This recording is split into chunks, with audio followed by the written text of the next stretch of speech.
Pengantin baru lagi.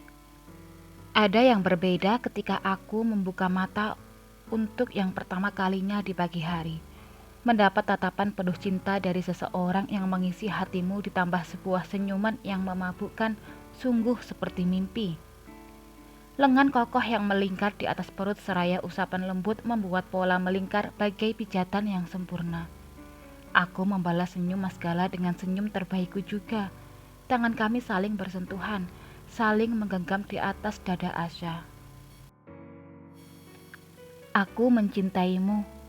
Mas Gala kembali mengeluarkan aroma cinta. Kali ini tangannya berpindah ke pipiku. Aku juga mencintaimu. Maaf, belum bisa membuatmu bahagia, Mas. Aku menggenggam tangannya yang terdampar di pipiku.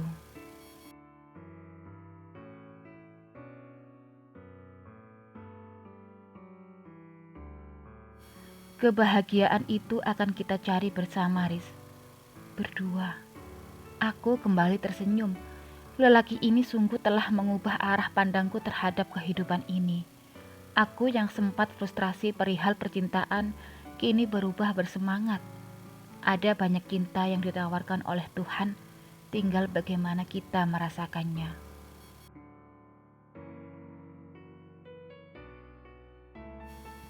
Asya menggeliat, kedua tangannya membentang ke kiri dan ke kanan. Perlahan kelopak matanya terbuka, dan seketika sebuah senyuman terbit dari bibirnya yang ranum. Selamat pagi, Papa. Selamat pagi, Bunda. Asya mencium pipiku lalu berganti pipi papanya. Dia kemudian bangun dan berlari ke kamar mandi. Tak lama dia kembali dengan wajah yang basah. Asya habis ngapain? Aku penasaran apa yang dilakukan oleh gadis kecilku. Asya habis pipis, Bun. Soalnya Asya sudah besar, nggak boleh ngompol. Terus itu kenapa basah semua wajahnya?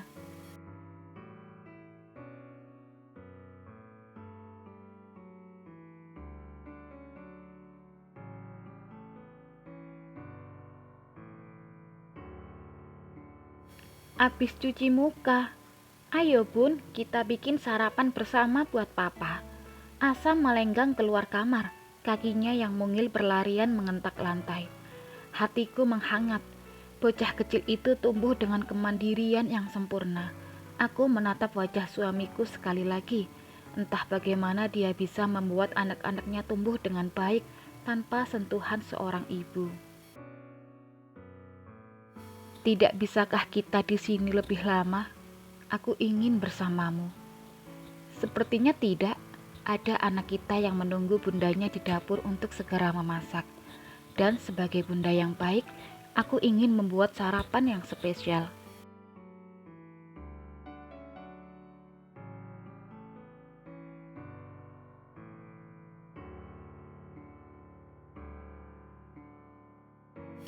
Hari-hari kulewati dengan baik dan juga bahagia.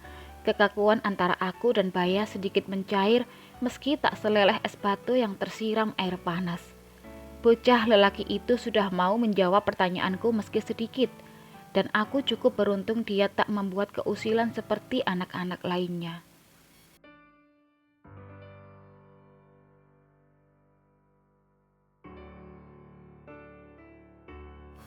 Nanti pulang kantor jam berapa? Suara Mas Gala mengalun lembut dari seberang ketika aku tengah makan siang di kantor. Seperti biasa jam 6 sore, Mas. Kenapa? Mau jemput? Aku tahu dia pasti tersenyum sambil mengerjakan sesuatu di depan laptopnya.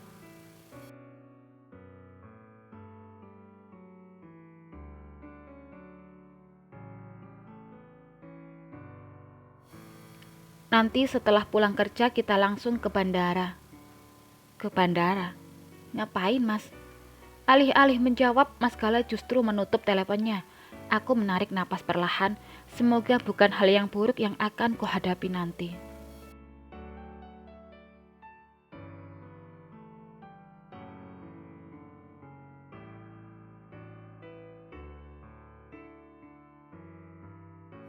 Sorenya ketika aku hendak membuka pintu mobil, Mas Gala tiba-tiba sudah berdiri di sampingku. Dia kemudian mengambil kunci mobil dan menyerahkannya ke satpam. "Tolong bawa mobil istri saya ke rumah ya, Pak." "Tunggu, kita mau ngapain?" Aku tak tahan untuk bertanya. Sikap suamiku yang mendadak aneh ini sungguh membuatku penasaran.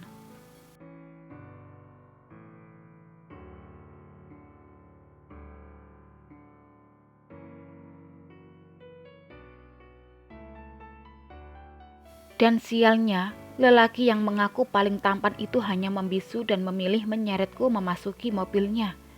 Bahkan sikap diamnya masih bertahan ketika mobil memasuki halaman parkir Bandara Juanda. Beragam prasangka mulai datang di kepala. Apa mungkin Mas Gala ingin mengajakku menemui mantan istrinya?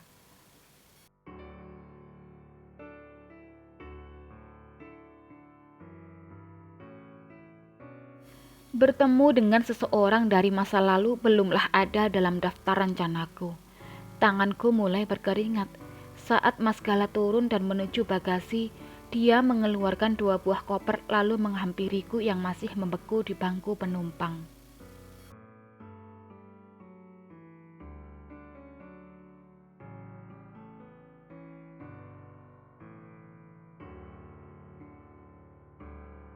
"Enggak mau turun," katanya, "ada yang pengen jalan-jalan."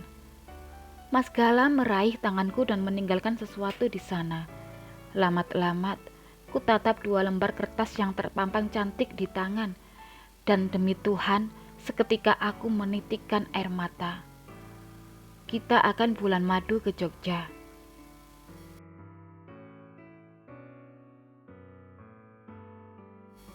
Aku memeluk suamiku. Entah apa yang harus kuucapkan seakan hilang begitu saja. Namun sekelebat bayangan seseorang hadir. "Anak-anak, sudahlah sayang. Saat ini, mari kita nikmati masa-masa pengantin baru kita yang tertunda 2 bulan lalu."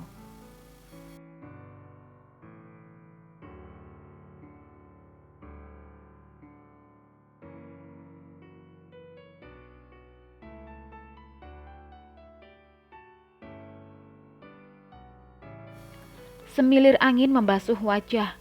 Deburan ombak yang menghantam pasir yang cenderung berwarna hitam itu membuih di ujung jemari kaki. Sayup suara burung saling bersahutan dengan langit yang merona di ujung timur. Setelah subuh, saat terbangun aku sempat bingung. Kamar yang asing menjadi arah pandang pertama. Namun, desisan ombak kembali membawa kesadaranku. Kami tiba di Bandara Adi Sucipto pukul 8:30 malam, berlanjut dengan mengendarai taksi online menuju Bantul untuk bermalam di pantai Parangtritis. Sayup angin malam membelai tubuh yang menggigil karena aku masih memakai kemeja tipis. Salahkan suamiku yang tanpa aba-aba mengajakku kemari tanpa persiapan apapun.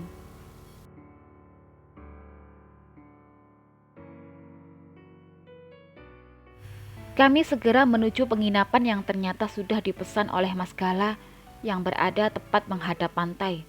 Aku merebahkan tubuh begitu tiba di kamar.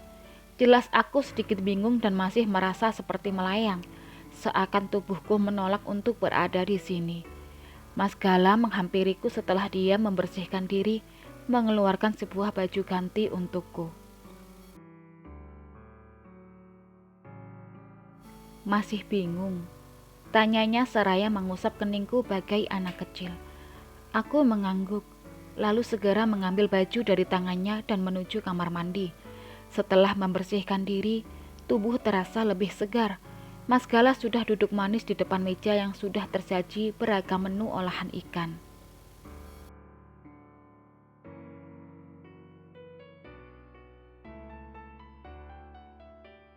"Kamu belum makan kan?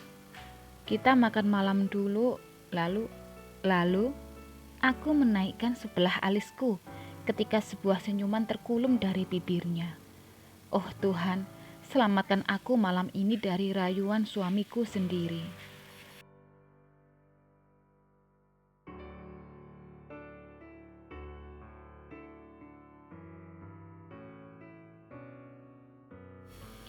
Aku tersentak saat sebuah tangan menggenggam jemariku. Ah, rupanya dia sudah bangun. Kami berjalan beriringan saling menggenggam menyusuri tepi pantai. "Terima kasih untuk semalam," bisiknya menggoda. Aku mengangguk, menyembunyikan rona merah dari tusukan matanya.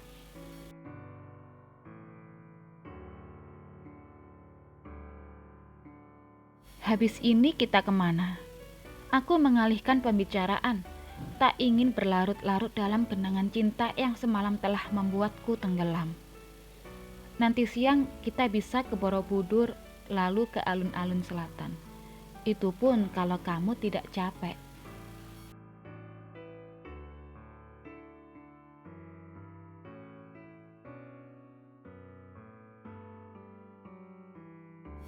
Aku memukul bahunya dengan sedikit keras. Lelaki yang baru menikah dengan usia yang cukup matang pastilah tidak akan jauh-jauh dari istrinya berdua melakukan sesuatu.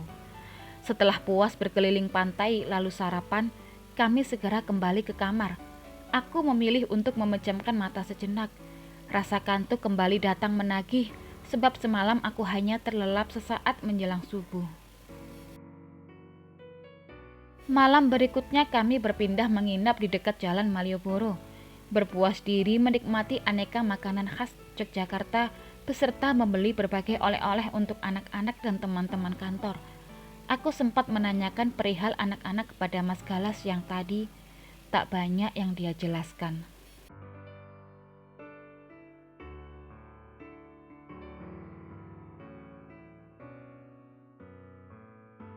Yang ku tahu, sekarang anak-anak sedang di Jakarta bersama mamanya.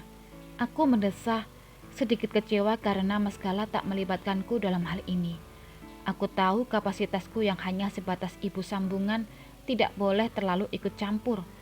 Namun tetap saja, aku merasa Mas Gala tak ingin aku terlibat terlalu jauh dengan masa lalunya.